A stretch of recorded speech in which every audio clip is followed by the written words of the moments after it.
Hi guys, good evening all of you. आज हम इस वीडियो में यूपीटर 2015 के पेपर को सॉल्व करेंगे और इस वीडियो में हम केवल पर्यावरण पार्ट को कवर करेंगे। और इससे पहले हमने यूपीटर 2011, 13, 14 का पर्यावरण पार्ट हमने हल करके वीडियो बना दिया है। उसका लिंक मैं डिस्क्रिप्शन में दे दूँगा। और हम ये श्रृंखला हमारी जारी है कि यूपी टेट में जितने भी पेपर हुए हैं उन सभी पेपर का सॉल्यूशन हमें करना है। तो हमने मैथ पार्ट को पूरा कवर कर दिया है। मैथ यूपी टेट में जितना भी आया है 2011 से लेकर 2021 तक, उसका हमने प्लेलिस्ट पर एक बना दिया है, UP TET math old paper के नाम से। वहाँ से आप उसे देख पाएंगे या उसका मैं लिंक डिस्क्रिप्शन में दे दूँगा। इसी प्रकार से हम अभी चल रहे हैं पर्यावरण पर। जैसे ही पर्यावरण खत्म हो जाएगा उसके बाद हम अगली सब्जेक्ट ले लेंगे। चलते हैं, वीडियो शो करते हैं। तो पहला प्रश्न आपके सामने, प्लेग है। ऑप्शन ए विषाणु जनित बीमारी, ऑप्शन बी कवक जनित बीमारी, ऑप्शन सी जीवाणु जनित बीमारी, ऑप्शन डी खनिज जनित बीमारी। तो इसका सही आंसर हो जाता है जीवाणु जनित बीमारी। कवक जो प्लेग है आपका वो जीवाणु जनित बीमारी है। चलते हैं अगले प्रश्न की ओर। गैसीय अपशिष्ट है। सब्जी एवं फलों के छिलके, घरों की नालियों का गंदा पानी, खेत खलिहानों से निकलने वाला कचरा, और ऑप्शन डी लकड़ी कोयला से जलने वाला धुआं। तो गैसीय अपशिष्ट आप अच्छे समझ गए होंगे कि आपका जो है ये होगा पार्ट कौन सा वाला, डी, लकड़ी कोयला से जलने वाला धुआं एक गैसीय अपशिष्ट होता है। निम्नलिखित में से कौन से पौधे दूर दूर प्रसारित होंगे? बीजाणु द्वारा प्रकीर्णित पौधे, बीज द्वारा प्रकीर्णित पौधे, फल द्वारा प्रकीर्णित पौधे, या कायिक जनन द्वारा वितरित। तो आपका ऑप्शन नंबर इसमें सी सही हो जाएगा। फल द्वारा प्रकीर्णित पौधे जो होते हैं वो दूर दूर तक प्रसारित होते हैं। ऑप्शन देखिए। अब अगला प्रश्न आपके सामने 124, जब एक जीव लाभ होता है और बगैर दूसरे सहवासी जीव को प्रभावित किए तो कहलाता है परजीवी, सहभोगी, मृतोपजीवी और सहजीवी। तो इसमें ऑप्शन जो है आपका बी सही हो जाता है, सहभोजी। सहभोजी का मतलब ये होता है जब एक जीव बिना दूसरे सहवासी जीव को प्रभावित किए लाभान्वित होता है तो सहभोजी कहलाता है। अगला प्रश्न है आपके सामने, जब मोर सांप को खाता है, सांप कीड़ों को खाता है और कीड़े हरे पौधों को खाते हैं, तो मोर का पोषण तल है। तो मोर का जो होगा वो कौन सा होगा? ऑप्शन ए प्राथमिक उपभोक्ता होगा, अंतिम अपघटक होगा, प्राथमिक अपघटक होगा, या ऑप्शन नंबर डी खाद्य पिरामिड के शीर्ष पर होगा। तो इसका सही आंसर हो जाएगा ऑप्शन डी खाद्य पिरामिड के शीर्ष पर होगा। क्योंकि वो वैसे भी आप देख रहे हैं सबसे लास्ट कड़ी है सांप, और उससे जो निचली सीढ़ी है वो है कीड़ा, और कीड़ा से और नीचे चले जाएंगे तो हरे पौधे। तो हरा पौधा हो गया आपका पहला, और फिर आपका जैसी खाद्य पिरामिड है वो शुरू होगा हरे पौधे से, कीड़ा, कीड़ा से फिर आपका हो जाएगा सांप, सांप से हो जाएगा मोर। इस तरह से ये पिरामिड चलता है। तो उस पिरामिड के शीर्ष पर होगा मोर। अगला प्रश्न आपके सामने, निम्नलिखित में से कौन सा कायांतरित सेल का उदाहरण है? ऑप्शन ए बलुआ पत्थर, या ग्रेनाइट, या संगमरमर, या चूना पत्थर। तो इसका सही आंसर हो जाएगा संगमरमर जो होती है वो कायांतरित सेल का उदाहरण होती है। तो ऑप्शन नंबर आपका सी सही हो जाता है यहाँ पर। अगले प्रश्न की ओर चलते हैं। महासागरों में निम्नलिखित में से कौन सा लवण सर्वाधिक मात्रा में पाया जाता है? Option A magnesium sulphate, B calcium sulphate, magnesium chloride, या सोडियम क्लोराइड। तो महासागरों में आप जानते हैं सबसे ज़्यादा जो पाया जाता है वो पाया जाता है आपका सोडियम क्लोराइड, यानी कि नमक। आप जानते हैं महासागरों से नमक बनाया जाता है, तो वहाँ सोडियम क्लोराइड की मात्रा सबसे अधिक होती है। राज्यसभा में होने वाली सभाओं की अध्यक्षता कौन करता है? तो ऑप्शन ए उपराष्ट्रपति, राष्ट्रपति, प्रधानमंत्री, या भारत के मुख्य न्यायाधीश। तो आप इन चारों में से बताएंगे कौन सा सही है। तो आपका जो आंसर सही हो जाता है ऑप्शन नंबर ए उपराष्ट्रपति। आपका यहाँ पर उपराष्ट्रपति आंसर सही हो जाएगा। चलते हैं अगले प्रश्न की ओर। अगला प्रश्न है, निम्नलिखित में से किस मिट्टी का विस्तार भारत के सर्वाधिक क्षेत्र पर है? ऑप्शन ए काली मिट्टी, ऑप्शन बी जलोढ़ मिट्टी, ऑप्शन सी लाल मिट्टी, ऑप्शन डी बलुई मिट्टी। तो यहाँ देख रहे हैं सर्वाधिक जो क्षेत्रफल पर जो मिट्टी है आपकी वो जलोढ़ मिट्टी पाई जाती है। इसका ऑप्शन बी सही हो जाता है। चलते हैं अगले प्रश्नों की ओर। जो शाकाहारी जंतु भोजन के लिए हरे पेड़ पौधों पर निर्भर रहते हैं उन्हें आप किस कैटेगरी में रखेंगे? प्रथम चरण के उपभोक्ता, द्वितीय चरण के उपभोक्ता, तृतीय चरण के उपभोक्ता या उपरोक्त सभी? तो आपका जो सही आंसर हो जाएगा, जो शाकाहारी जंतु होते हैं वे प्रथम चरण के उपभोक्ता कहलाते हैं।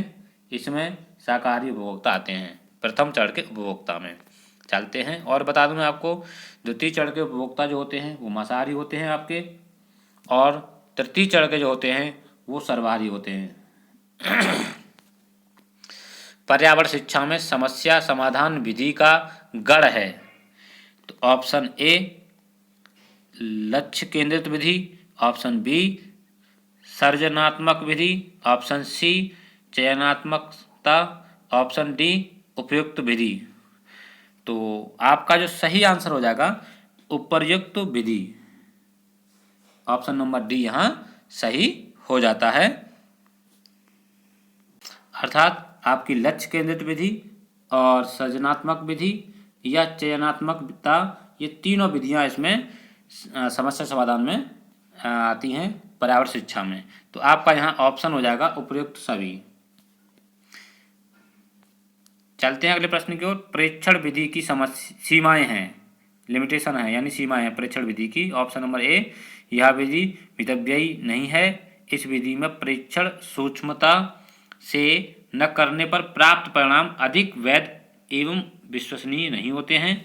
ऑप्शन सी इस विधि से व्यक्ति के आंतरिक व्यवहारों का अध्ययन संभव नहीं है, या उपयुक्त सभी। तो आपका यहाँ ऑप्शन बी सही हो जाता है, इस विधि में प्रेक्षण सूक्ष्मता से न करने पर प्राप्त परिणाम अधिक वैध एवं विश्वसनीय नहीं होते हैं। तो आपका ऑप्शन नंबर बी सही हो जाएगा यहाँ पर।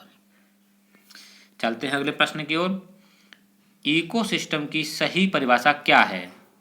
तो इकोसिस्टम की जो सही परिभाषा देखिए उन्होंने दिया है ऑप्शन ए में परस्पर क्रिया करने वाला जीव समुदाय, या किसी स्थान का अजीवी घटक, या पृथ्वी और वायुमंडल का क्षेत्र जहां जीव रहते हैं, या जीव समुदाय और उसके वातावरण का संतुलित तंत्र।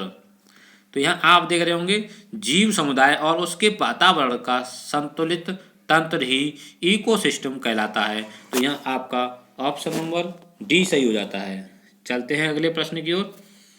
अगला प्रश्न है, मानव विकास के क्रम में दो पैरों पर चलने का सबसे बड़ा लाभ है? शरीर को अच्छी प्रकार आधार देना, शरीर का भार कम होना, हाथ स्वतंत्र रूप से मस्तिष्क की आज्ञा अनुसार कार्य कर सकते हैं, अधिक तेज चाल।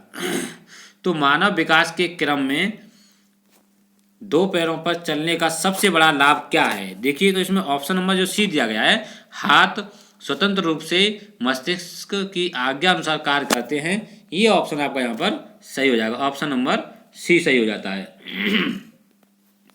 चलते हैं अगले प्रश्न की ओर। भूकंप की तीव्रता नापने के यंत्र को क्या कहते हैं? बहुत बढ़िया प्रश्न है, कई बार रिपीट भी हुआ ये। देखिए फिजियोग्राफ, सिस्मोग्राफ, कार्डियोग्राफ या बैरोग्राफ। तो भूकंप की जो तीव्रता नापी जाती है वो सिस्मोग्राफ से नापी जाती है। ये तो आपको पिछले वीडियो में मैंने आपको बताया था कि सिस्मोग्राफ भूकंप की तीव्रता नापता है। चलते हैं अगले प्रश्न की ओर। सूर्य से निकटतम ग्रह कौन है? तो ऑप्शन ए मंगल, या बृहस्पति, या शुक्र, या बुध। तो इसमें जो सही आंसर हो जाएगा ऑप्शन नंबर डी, बुध जो है वो सूर्य से निकट ग्रह है। ऑप्शन नंबर डी सही हो जाता है। चलते हैं अगले प्रश्न की ओर। गिर राष्ट्रीय पार्क किस राज्य में स्थित है?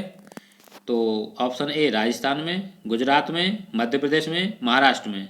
तो ऑप्शन नंबर आपका जो सही हो जाएगा यहाँ पर बी पार्ट, गिर जो है गुजरात में है। किस राज्य में है? गिर राष्ट्रीय पार्क गुजरात राज्य में स्थित है। निरीक्षण विधि की विशेषता नहीं है।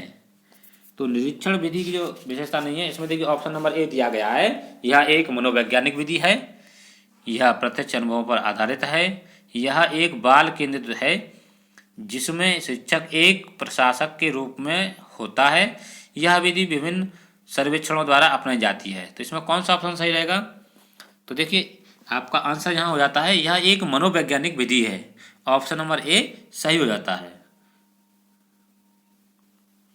चलते हैं अगले प्रश्न की ओर। अगला प्रश्न, निम्नलिखित वाहनीय ईंधनों में से किसको आजकल पर्यावरण स्नेही माना जाता है? डीजल, पेट्रोल, द्रव पेट्रोलियम गैस या संपीड़ित प्राकृतिक गैस? तो यहाँ जो आप देख रहे होंगे संपीड़ित प्राकृतिक गैस, ये ऑप्शन नंबर डी, इसे आजकल पर्यावरण स्नेही माना गया है। जिसे सीएनजी बोलते हैं, आपने देखा सीएनजी वाले ऑटो भी बहुत चलते हैं, वो पर्यावरण को प्रदूषित नहीं करते हैं, ज़्यादा करते हैं लेकिन इतना नहीं करते, बहुत कम मात्रा में करते हैं, इसलिए इसे पर्यावरण स्नेही माना गया है। 140 किसी पारतंत्र में तत्वों का चक्र कहलाता है?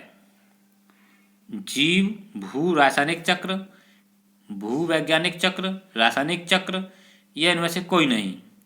तो आपका यहाँ आंसर सही हो जाता है, किसी जो आपका जो है पारतंत्र में तत्वों का चक्र जो कहलाता है वो होता है जीव भू रासायनिक चक्र कहलाता है। ऑप्शन नंबर ए यहाँ पर सही हो जाता है।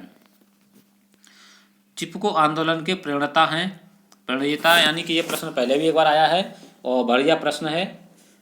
जो चिपको आंदोलन है उसके देखिए ऑप्शन नंबर इन्होंने दिया है, हेमवती नंदन बहुगुणा, सुंदरलाल बहुगुणा, मदर टेरेसा या महात्मा गांधी। तो यहाँ सही ऑप्शन आपका हो जाता है option number B, Sunderlal Bahuguna.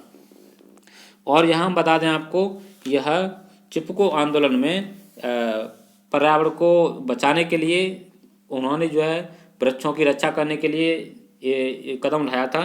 और यहाँ पर जो व्यक्ति थे वो पेड़ों से लिपट जाते थे कि पेड़ को न काटने देंगे हम, क्योंकि पेड़ ही हमारी जीवन है, इसी से हमारा जीवन चल रहा है। और वो वनों को काटने में अपना जो है विरोध दर्शाते थे।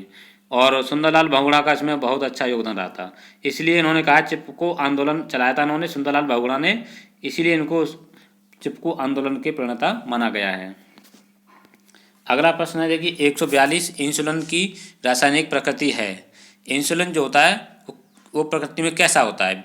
विटामिन है, वसा है, प्रोटीन है या कार्बोहाइड्रेट है?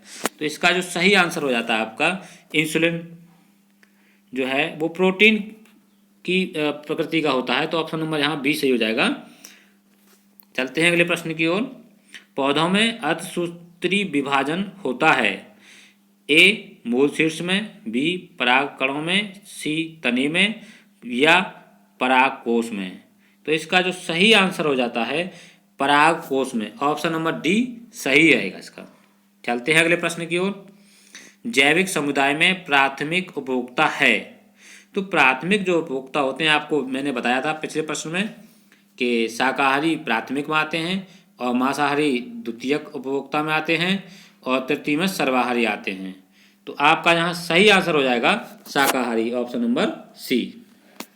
चलते हैं अगले प्रश्न की ओर। ज्वर नियंत्रण में आमतौर पर सबसे अधिक प्रयोग की जाने वाली औषधि है? ब्रूफेन, बी कॉम्प्लेक्स, पैरासीटामोल या लिव 52? तो आप देख रहे हैं ये लिव 52 तो आपका लीवर से संबंधित है, और पैरासीटामोल ये सब जानते हैं कि ये साल्ट जो होता है पैरासीटामोल, ये आपका ज्वरनाशक के रूप में प्रयोग किया जाता है। तो यहाँ ऑप्शन नंबर सी सही हो जाएगा, पैरासीटामोल। चलते हैं अगले प्रश्न की ओर। दही निर्माण हेतु कौन सूक्ष्मजीवी उत्तरदायी है? तो इसमें देखिए जो आपका ऑप्शन ए दिया गया है वो एस्परजिलस है, और ऑप्शन बी स्ट्रेप्टोकोकस, और option C retrovirus, option D lactobacillus. तो यहाँ जो दही निर्माण में जो सूक्ष्मजीवी जो उत्तरदायी होता है वो होता है आपका ऑप्शन नंबर यहाँ हो जाएगा आपका डी सही, कि लैक्टोबैसिलस है एक जीवाणु सूक्ष्म जीव है जो दही जमाने में उत्तरदायी होता है। ये आपसे पूछ लिया है कि दही में कौन सा सूक्ष्म जीव पाया जाता है, तो लैक्टोबैसिलस पाया जाता है। अब आइए 147 प्रश्न पर, मानव रुधिर वर्ग की खोज सर्वप्रथम किस वैज्ञानिक ने की थी? तो ऑप्शन नंबर ए इन्होंने दिया है लैंड स्टीनर ने, जेनिंग्स ने, पैटन एवं मास्ट ने, कार्ल मार्क्स ने। तो यहाँ ऑप्शन नंबर ए सही हो जाएगा आपका, लैंड स्टीनर ने आपका रुधिर वर्ग की खोज की थी। तो ऑप्शन नंबर ए आपका सही हो जाएगा। चलते हैं अगले प्रश्न की ओर। प्याज, आलू, अदरक क्या है? ऑप्शन ए जड़, या तना, या उपस्थानिक जड़ें, या सल्क पत्र हैं। तो आपका यहाँ तना हो जाएगा। प्याज, आलू, अदरक ये सब क्या है? तना है। चलते हैं अगले प्रश्न की ओर। एक कोशिकीय सूक्ष्म जीव क्या है? इसमें देखिए, तो यहाँ दिया है ए में स्पाइगोराइरा, बी विषाणु, सी पैरामैग्नीशियम, डी हाइड्रा। तो यहाँ जो आप देख रहे हैं ऑप्शन नंबर सी पैरामैग्नीशियम जो होता है वो एक कोशिकीय सूक्ष्म जीव होता है। तो ऑप्शन नंबर सी यहाँ सही हो जाता है। अगला प्रश्न आपके सामने, निम्नलिखित में से कौन सा पादप उत्पाद साबुन का विस्थापक है? ऑप्शन ए रुद्राक्ष, रीठा, तेंदु, उपरोक्त सभी। तो इसमें जो ऑप्शन नंबर आप देख रहे हैं बी रीठा, ये साबुन उत्पाद का विस्थापन है। तो आपका यहाँ ऑप्शन नंबर बी सही हो जाता है। तो आज की वीडियो में बस इतना ही, और ये श्रृंखला हमारी जारी रहेगी। यदि आपको वीडियो अच्छा लगा हो तो वीडियो को लाइक अवश्य करें और अपने मित्रों को शेयर कर दीजिए, जिससे वो भी इस वीडियो का फ़ायदा ले सकें। या पुराने पेपर्स पढ़ना चाहते हैं तो हमारे चैनल के माध्यम से प्रत्येक सब्जेक्ट का, प्रत्येक ईयर का पेपर हमारे यहाँ से वो स्टडी करके अच्छे नंबर ला सकते हैं यूपी टेट में। और यदि आपने हमारा चैनल सब्सक्राइब नहीं किया है तो चैनल को सब्सक्राइब जरूर कर लीजिए, जिससे कि आने वाली वीडियो का नोटिफिकेशन आपको मिल जाए। मिलते हैं अगली वीडियो में। Thanks for watching this video.